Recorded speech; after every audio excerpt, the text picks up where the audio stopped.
आज का बाइबल का वचन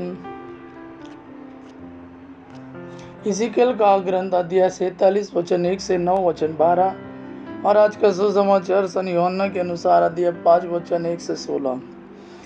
इज़ीकेल का ग्रंथ अध्याय 47 वचन 1 से 9 और वचन 12।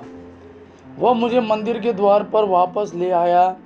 वहाँ मैंने देखा कि मंदिर की देहली के नीचे से पूर्व की ओर जल निकल कर बह रहा है, क्योंकि मंदिर का मुख पूर्व की ओर था। जल वेदी के दक्षिण में मंदिर के दक्षिण पार्श्व के नीचे से बह रहा था। वह मुझे उत्तरी फाटक से बाहर घुमाकर पूर्व के बाह्य फाटक तक ले गया। वहाँ मैंने देखा कि जल दक्षिण पार्श्व से टपक रहा है।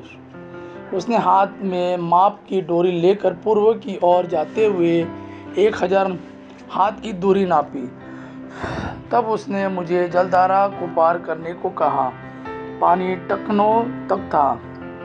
उसने फिर 1000 हाथ नापकर मुझसे जलधारा को पार करने को कहा।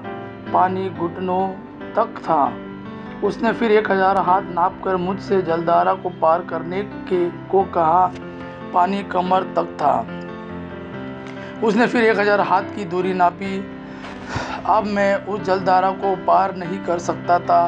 पानी इतना बढ़ गया था कि तैरकर ही पार करना संभव था। वह जलधारा ऐसी थी कि उसे कोई पार नहीं कर सकता था। उसने मुझसे कहा, मानव पुत्र, क्या तुमने इसे देखा? तब वह मुझे ले गया और बाद में उसने मुझे फिर जलधारा के किनारे पर पहुंचा दिया। वहाँ से लौटने पर मुझे जलधारा के दोनों तटों पर बहुत से पेड़ दिखाई पड़े। उसने मुझसे कहा, यह जल पूर्व की ओर बहकर अराबा घाटी तक पहुँचता और समुद्र में गिरता है। यह उस समुद्र के खारे पानी को मीठा बना देता है। यह नदी जहाँ कहीं गुजरती है, वहाँ पृथ्वी पर विचरने वाले प्राणियों को जीवन प्रदान करती है।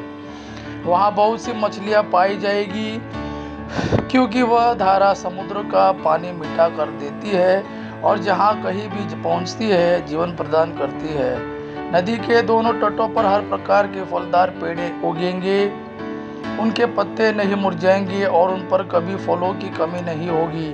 वे हर महीने नए फल उत्पन्न करेंगे, क्योंकि उनका जल मंदिर से आता है। उनके फल भोजन और उनके पत्ते दवा के काम आएंगे।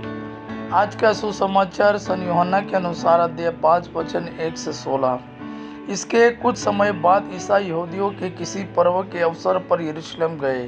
यरूशलेम में भेड़ फाटक के पास एक कुंड है, जो इब्रानी भाषा में बेतसैदा कहलाता है। उसके 5 मंडप हैं। उनमें बहुत से रोगी, अंधे, लंगड़े और अर्धांग रोगी पड़े हुए थे। वे पानी के लहराने की राह देख रहे थे। वहाँ एक मनुष्य था जो 38 वर्षों से बीमार था। ईसा ने उसे पड़ा हुआ देखा और यह जानकर कि वह बहुत समय से इसी तरह पड़ा हुआ है, उससे कहा, क्या तुम अच्छा हो जाना चाहते हो? रोगी ने उत्तर दिया, महोदय, मेरा कोई नहीं है जो पानी के लहराते ही मुझे कुंड में उतार दे। मेरे पहुंचने से पहले ही उसमें कोई और उतर पड़ता है। ईसा ने उससे कहा, उठकर खड़े हो जाओ, पानी चरपाई उठाओ और चलो। उसी क्षण वह मनुष्य अच्छा हो गया और अपनी चारपाई उठाकर चलने फिरने लगा। वह विश्राम का दिन था, इसलिए यहूदियों ने उससे, जो अच्छा हो गया था, कहा, आज विश्राम का दिन है, चारपाई उठाना तुम्हारे लिए उचित नहीं है। उसने उत्तर दिया, जिसने मुझे अच्छा किया उसी ने मुझसे कहा, अपनी चारपाई उठाओ और चलो। उन्होंने उससे पूछा, कौन है वह जिसने तुमसे कहा, अपने चारपाई उठाओ और चलो? चंगा किया वह मनुष्य नहीं जानता था कि वह कौन है, क्योंकि उस जगह बहुत भीड़ थी और ईसा वहाँ से निकल गए थे। बाद में मंदिर में मिलने पर ईसा ने उससे कहा, देखो, तुम चंगे हो गए हो, फिर पाप नहीं करो, कहीं ऐसा न हो कि तुम पर और भी भारी संकट आ पड़े। उस मनुष्य ने जाकर यहूदियों को बताया कि जिन्होंने मुझे चंगा किया है वह ईसा है। यहूदी ईसा को इसलिए सताते थे कि वे विश्राम के दिन ऐसे काम किया करते थे। यह प्रभु का वाणी है। प्रभु को धन्यवाद। आबा पिता की महिमा और पुत्र यीशु का प्रेम आप पर सदा सर्वदा बना रहे। आमीन।